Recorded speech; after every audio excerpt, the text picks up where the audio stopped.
Hello and welcome to Default Assault, where we take on everything by default. I'm your host, Demosthenes, and with me as always are the incredible, practically perfect in their own special ways, TJ and Kyle. How's it going, fellas? Hey, listen. What's happening, bud? I'm hoping I don't bring anything quite precocious to this episode.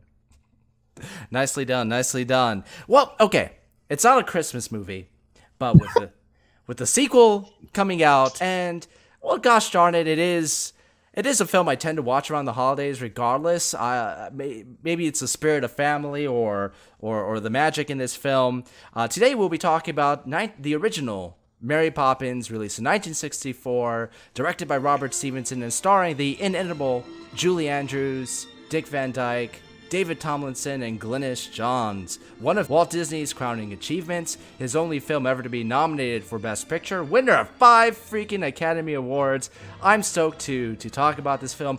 You have to be a heartless monster to not like Mary Poppins. So, with that being said, what did you guys think of it? TJ?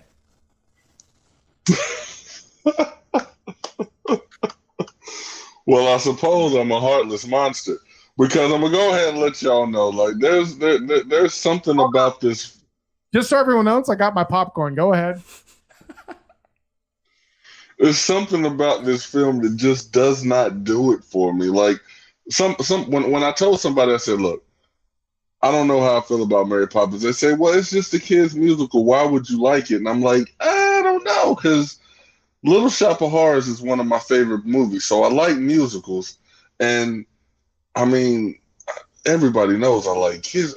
Maybe I didn't like the experience. I mean, if you're counting tabs, then you should be drinking right now, because I don't know. I didn't know that I was gonna be a heartless monster though. Like that one kind of caught me off guard, Demo. I got my popcorn. Well, I find it really funny that you're talking about not liking the experience, because when I think about Mary Poppins, this isn't very much a plot-driven film. This film is entirely about the experience. I was watching the film again, preparing for this episode. Not that I ever need an excuse to watch it.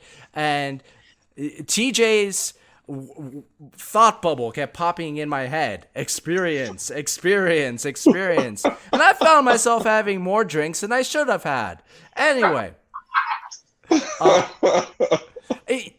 When I take a step back and I think about this film, and I think about the way it's structured and the way the songs are presented, this film presents a lot of elements that I don't really care for in many other pictures. In fact, things that I'm very much adverse to. The episodic nature of the piece. A lot of songs for the sake of having songs.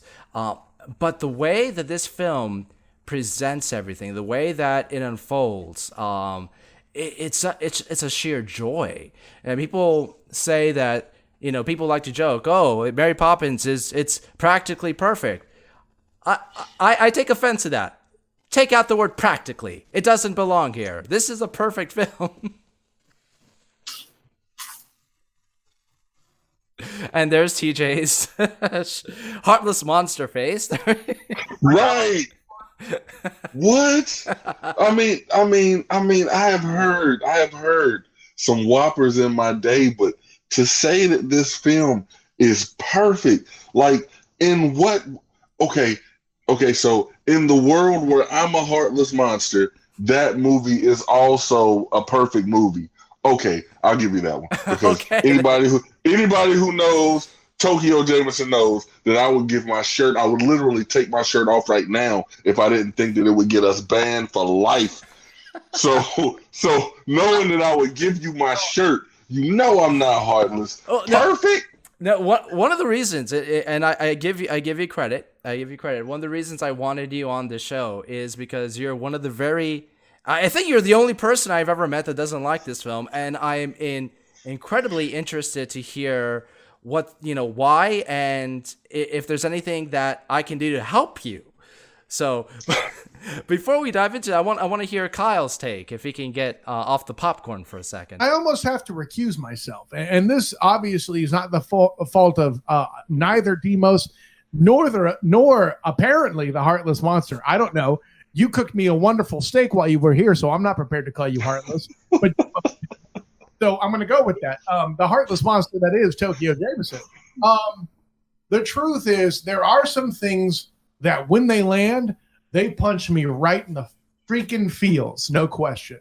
However, there are some things not so much. For one, listen, the movie opens with some clever songs that don't necessarily land. Listen, I mean, apparently I'm fancy because I have an advent calendar, but when we talk about a British house having to run like a British bank, this dude fancy. The bank's as fancy as beep. That's all I'm trying to tell you right now, okay? But the punchline here is there's a lot of songs there that are very clever. When Mr. Banks is singing about at 6 o'clock he should be sitting in his house, and at 6:01 he should have his brandy and stuff, or maybe that was 6:02. The punchline is that song will not land for kids. However, folks, when you listen to the opening, the introduction to the movie, and it's going orchestrally through all the major songs of the movie, it's almost, what's his word?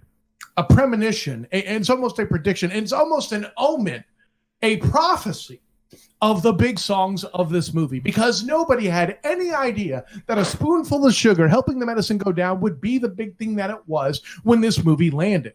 And oh, by the way, when it comes to the music of Mary Poppins, I completely forgot Let's Go Fly a Kite was a product of this damn movie. And again, I almost have to recuse myself because Mary Poppins as a film is one thing. It as a cultural, landmark in cinema is completely another. My mom, my child's grandmother sings Let's Go Fly a Kite while she's pushing my daughter on a swing. Okay. The influence it has on me is completely unfair to make an unbiased decision. That being said, there's a lot of things here that land, a lot of things here that don't. It kind of falls off the rails when we get to the part where Mr. Banks is going to the bank. And I'm not going to go too deep in there. I don't want to cause spoilers to happen at this point in the show. But there is definitely strong parts to this movie and weak parts to this movie. Go ahead, Demos. Well, I like everything you just said about the music, and I kind of want to focus a little bit on that aspect. Of course, when I mentioned earlier that the film won 5 Academy Awards, obviously one of them was for Best Score, and the other one was for Best Song. How do you pick which of these songs is the best song? Do you know which song actually won? No. Take a guess. Take a guess. I'm curious. I would guess... I would think it's Spoonful of Sugar, but it's probably Tuppence a Bag. Okay. Feed the Birds. Which one do you think, TJ? Which song do you think won I best was song? gonna go with Spoonful of Sugar on that one. Okay. Funny enough, it was the song that was my favorite as a kid, Chim Chim Cheree. Cool, because that's my favorite song in this movie, by the way. The song sung by Dick Van Dyke with that shoddy Cockney accent. I think people get, the accent's not great. I think people give him a lot of crap for that. I thought he was terrific in this film, not just in the role of Bert, but in the role of, and a lot of people miss it, the role of Mr. Dawes Sr., the old banker. His performance in this film is absolutely riveting. This guy carries this movie. And the fact, I hope, maybe I'm wrong, but I don't think one of the best supporting actor nods, or rather the winner, is Dick Van Dyke, but it goddamn well should be. He wasn't even nominated. Bullcrap. Although Julie Andrews did win Best Actress. I'll allow it. I can see that. I can see it. I love the way that the initial songs are used to set the 4 main leads. The songs that become the instrumentation for when the character shows up later in the story, etc. You have The Life I Lead with George Banks. You have Sister Suffragette with Glynis John, Spoonful of Sugar with Mary Poppins, and comical poem / Chim Chim Cheree melody that Dick Van Dyke sings. These songs not only introduce the character and introduce the world, but really become the theme for these characters throughout the film, creating a bit of lyrical cohesion to a plot that would otherwise be far, far more episodic if it weren't for these musical linchpins.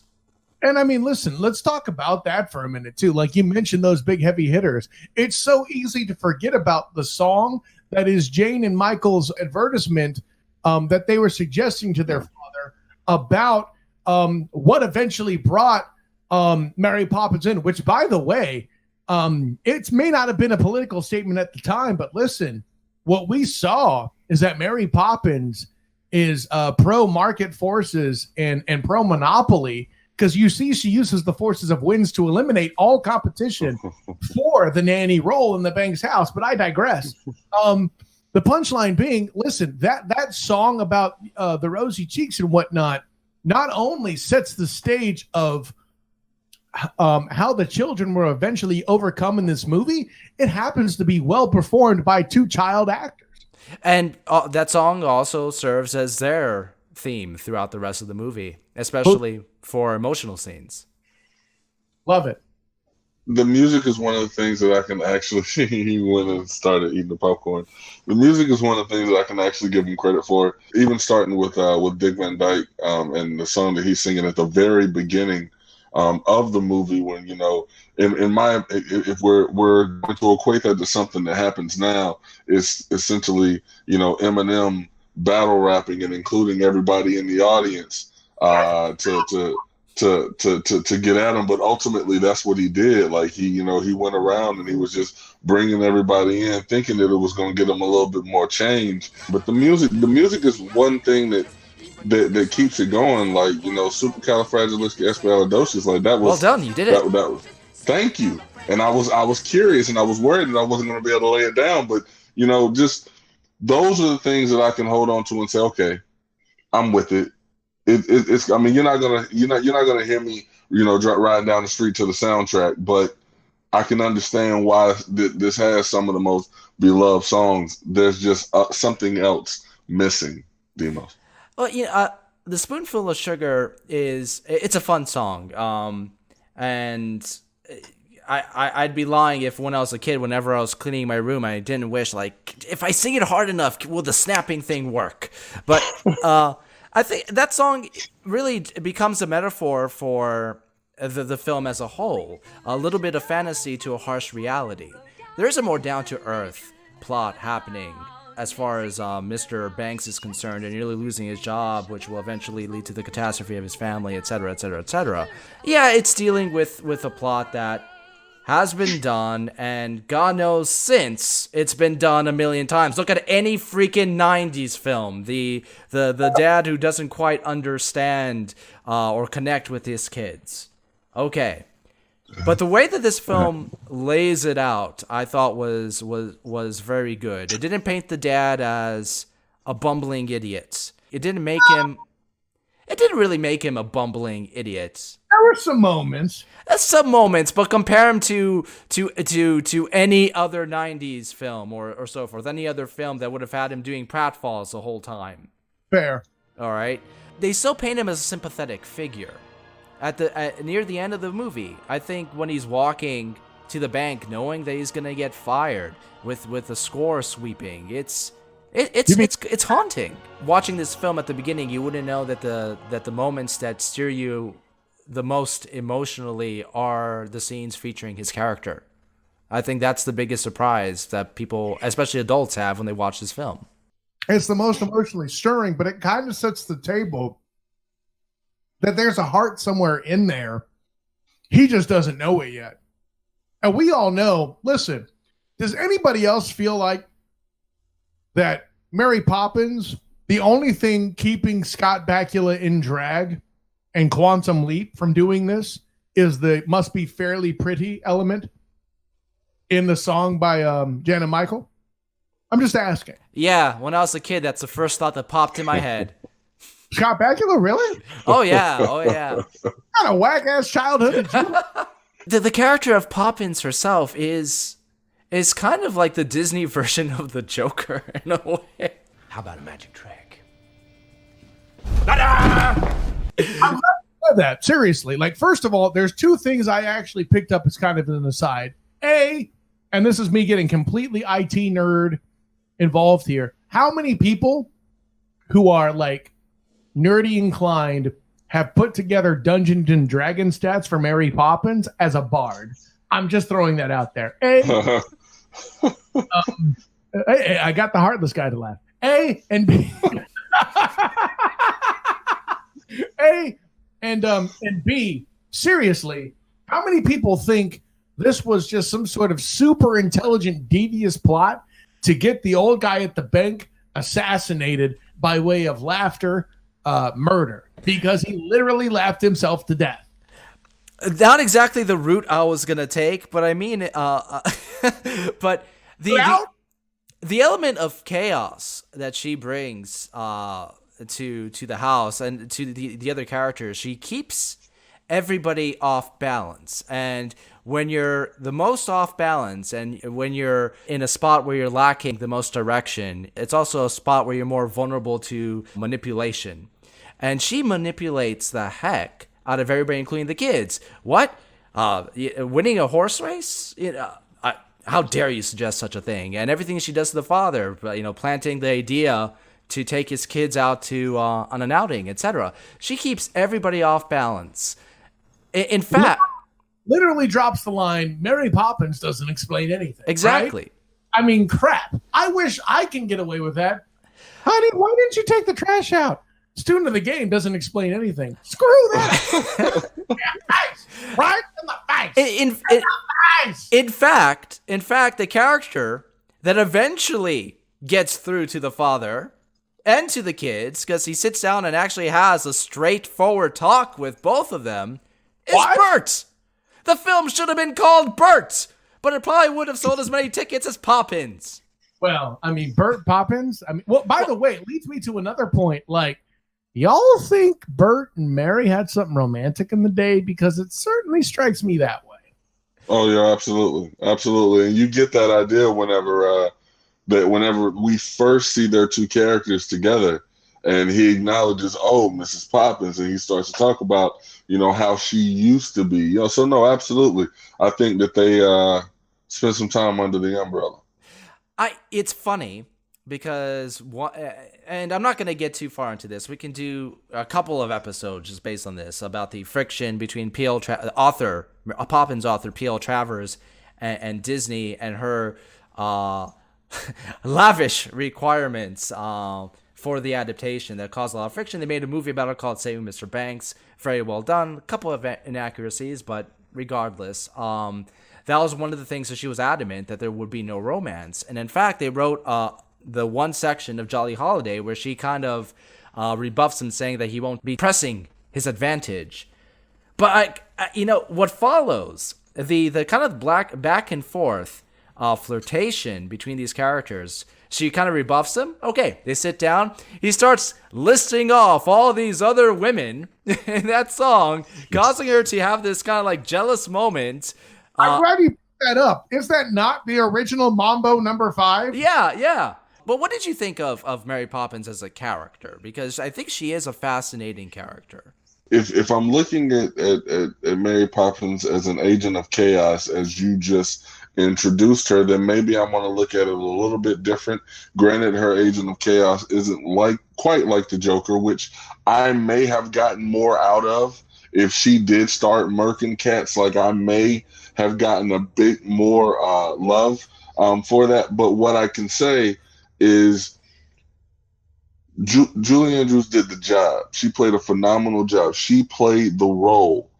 I don't like the person. Like, I wouldn't have wanted to hang out with Mary Poppins. She just didn't do it for me personally. Like, that's where, my disconnect starts to happen.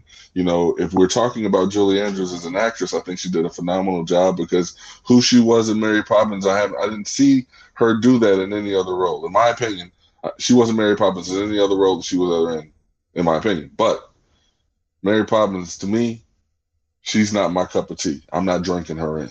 She kind of comes across as a surprise to the kids as well, I think.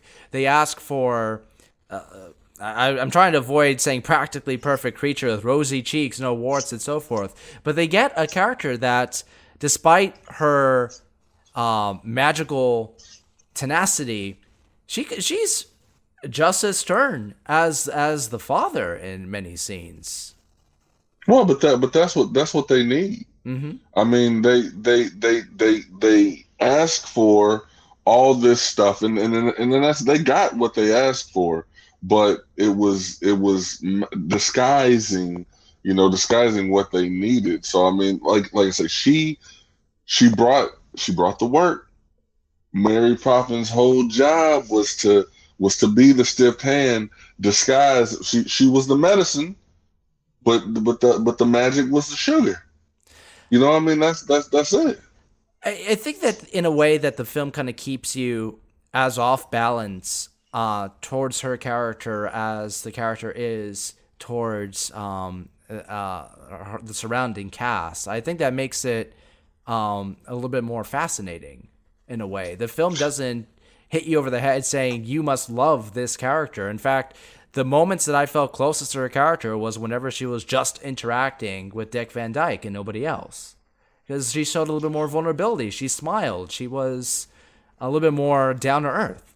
I can feel you on that one. She flew in, just very proper, and it's like I felt like with the music and the twinkle and everything, I felt like they wanted me to look at her like this, like she was a savior, and everybody else is blown away. Like, how do I know one of those other ladies wouldn't have done a phenomenal job? They just couldn't handle the twister. That's because most of them were men in drag, just because of the stunts. But Right. True, which is true, actually. That's crazy. Oh, well, yeah, but okay, if she came in and she was that savior, wouldn't it make her the same type of character you see in almost every other kid's film? True. Look, bro. I'm not. I watched Matilda with my kids. Oh God, that's a And dark film. It is. And you got Miss Trunchbull on one side, and I hate that I'm drawing a blank on the other one. But the teacher that she liked she had Mary Poppins-esque features. She was really nice and she talked really sweet, and she was the anti Mrs. Trunchbull, who is obviously supposed to be the bad guy, the big bad in this movie. They all take on bits and pieces of Mary Poppins, but to your point, Mary Poppins was both the sweetness with the paddle at the same time, because again, she still got the desired result, which was for the kids to ship up and fly right. Considering what she could do snapping her fingers, don't give this chick the damn Infinity Gauntlet. I am just damn saying. Shoot! Disaster! Like, you think it's bad to be laughing and end up on the ceiling? Holy shiz, bro. When she lands in, if you didn't need her, she wouldn't be there. So, of course, she's going to come off as perfect, especially compared to Mr. Banks and his whole situation. He thinks he's perfect. And keep in mind, in what many alcoholics refer to as a moment of clarity, at least according to certain lines I've heard from Pulp Fiction, and you're at your rock bottom, you suddenly realize Mrs. Poppins made you better. Okay. And it's not just as far as you reconnecting with your children, which is what any father in Mr. Banks' situation wants to desire. It also made you a better professional overall. After all, he ended up being a partner in the bank shortly after committing inadvertent murder by way of the leg named Smith, which, wow, this really is a Quantum Leap episode, but I digress. Of course, Mrs. Poppins, excuse me, damn it, I did it again. Ms. Poppins comes off as perfect because she is exactly what you need right then. Otherwise, she would not have wasted her time to show up. And what makes her seem so almost uppity, almost elitist about it is she knows you need her, but she's not going to tell you why. And I think that's kind of the problem here. If you're here for a reason and you know why you're here, just tell me, okay? Because we can save some time and heartache if you just let me know what's going on, and then we can just start to reach for that right now. Is it my turn for the popcorn? You're a spiritual man. You know that ain't how things work like that. Oh, no. I know it's not. I totally know it's not. You can lead them to the water, but you can't make them drink, baby.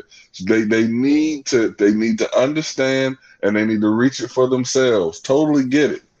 I'm just saying, if Tokyo J is in the movie, there's going to be a lot of movies that won't get made because y'all just be like, look, kids, be better. Well, hold on. It's not that the movies wouldn't be made. They would just be too short to be released in theaters. Okay? They'd be YouTube videos. You know what, though? There is a character that does that, and that's Bert. Yeah.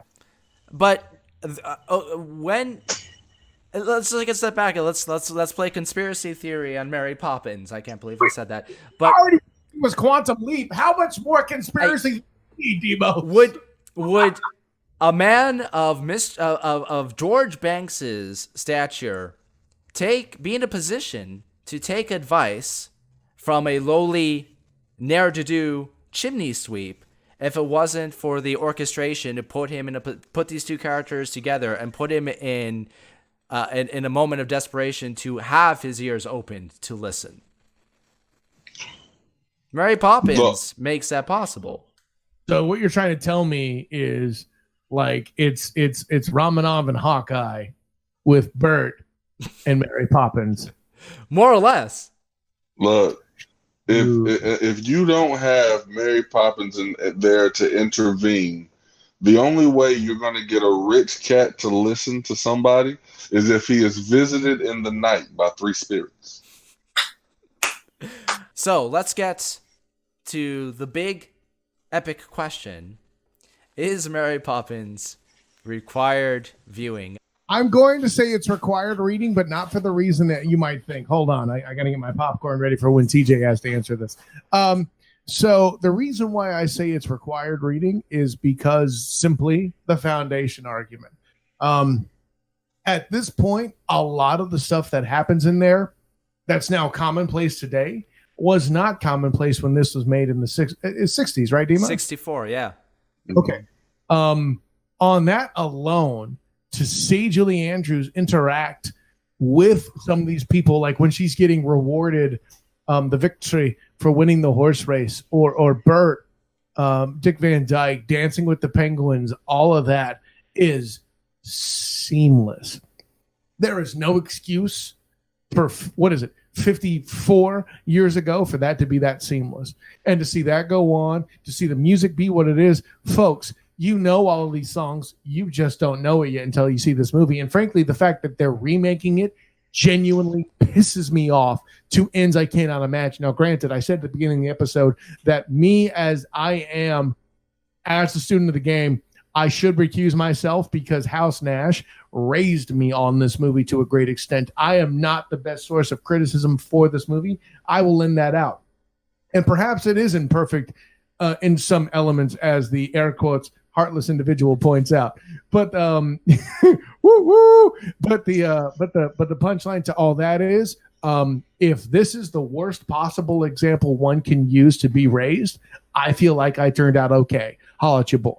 Well, I should. I agree with you. I'm just gonna make one minor correction that Mary Poppins Returns is a sequel. Although I feel the same way. I think they should left it alone. The only, and I've said this before on the show. Hush your mouth. I'm still right. I've said that before on the show that the only reason I'm even enticed to see it is that Dick Van Dyke is going to be in it playing the younger banker, funny enough. It takes place 20 years later, so Dick Van Dyke isn't going to be as old as he is now. So he's playing the junior banker. Yeah, I'm still going to go with this angle. Boo! The man is in his mid-90s, and he's going to have a full-on dance scene. I give the man credit. I'll see it first. I'll check out that part on YouTube. Moving on. All right. Hope you got your popcorn ready, folks.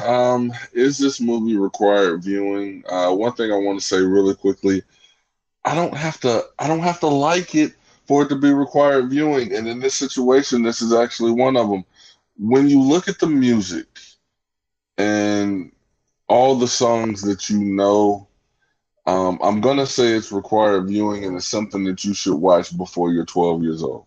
If you haven't watched it before you're 12 years old, stop. I'm not even going to go much further than that. Yeah, that's the best you're going to get out of me. So.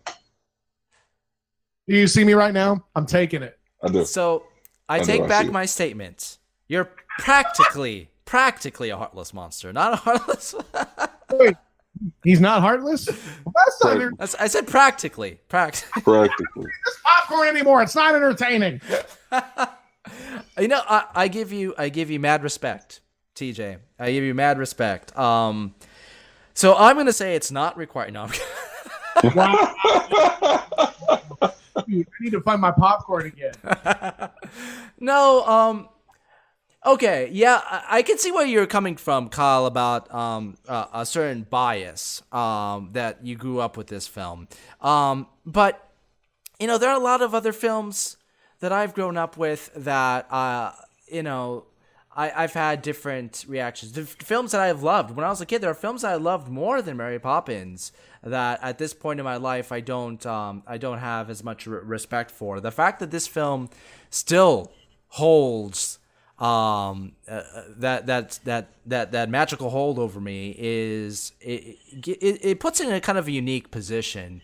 There are elements in this film that I find more fascinating as an adult than I did as a kid. When I was a kid, the Mr. Banks story didn't really appeal to me as much. I wanted, why are we wasting time with him? Let's go back to Dick Van Dyke and Julie Andrews having fun with the penguins. Now as an adult. As a kid, how do you appreciate the suffragette song? You don't even know what's going on. That was the one song I didn't even like as much as a kid. In fact, I thought she got off too easy. She was neglecting the kids. The kids come back with a stranger, and she asked the stranger to look after them so she can go protest. I thought she was insane. I mean, how is that any different than the Cat in the Hat, though? Think that through. Because it's a cat in a hat. Okay. But listen, if you leave your kids alone with Mike Myers dressed in a furry costume, you should be liable for capital punishment. I mean, listen, it's no different than in The Shining when Jack Nicholson leaves his kin with Scatman Carruthers to have some ice cream. Am I wrong there? The Shining, the musical. Show me when it happens, and then we'll have this conversation. DJ, we're going to the bitch. You know this, right? Shining the musical. Let's go. That's what I'm talking about. Experience. So, my point is that this is a perfect shining example of a film that is truly made for all ages. It's not a film that's just for kids. It's not a film that's just for adults. It's something that you can watch. It is the paradigm of family films. The music is great. The acting is great. The dancing is great. The effects are great. I'm actually shocked that this movie is what, 2 hours and like 20 minutes long? Because by God, it doesn't feel that long. Yeah. That's not what she said. It is an experience, and I'm still baffled, like I said, for a film that's as episodic as it is, how it maintains its cohesiveness. And I believe it's the music and even small things like and this isn't very subtle, but I like the fact that the kite becomes a metaphor for the family. The father himself coming together and mending the kites to bring the family together, and even the wife to a degree adding the tail, her coming back, all of them getting together. It's these little touches that happen throughout the film that raise it to a degree, and at least my esteem for it. So, damn right, yeah. Required viewing, perfect, not practically. Damn right. I felt like you were talking about Shaft there for a minute. My bad. So what did you guys think of Mary Poppins? Are you excited for Mary Poppins Returns? Let us know in the comments below. Are there any other Disney films you'd like to see us cover? Or any other Disney films you'd like to see TJ suffer through? Am I hearing Bedknobs and Broomsticks around the corner? Let us know. Who Framed Roger Rabbit? Yes. Go yes. Awesome. Yes. Bedknobs and Broomsticks it is. So what? He's just saying that because he wants to tear at Jessica, and he's not wrong. But what I'm trying to say is... But anyway, TJ, thanks as always for joining us. Thanks for your hot take. Where can we find you? Hey, if you want to follow me, you know, hop on Twitter. I can be followed at Tokeo J. That's TOKEOJ. Same thing with Snapchat. Dinner time every Tuesday. Kyle Nash. We have a lot of fun. Yeah, it's a damn good thing I didn't have dinner at this point because y'all fools are going so crazy. I killed my bag of popcorn. Of course, you can find me on Twitter at TheSOTG. Find me on Instagram as the same, TheSOTG. Check me out on Facebook as the student of the game.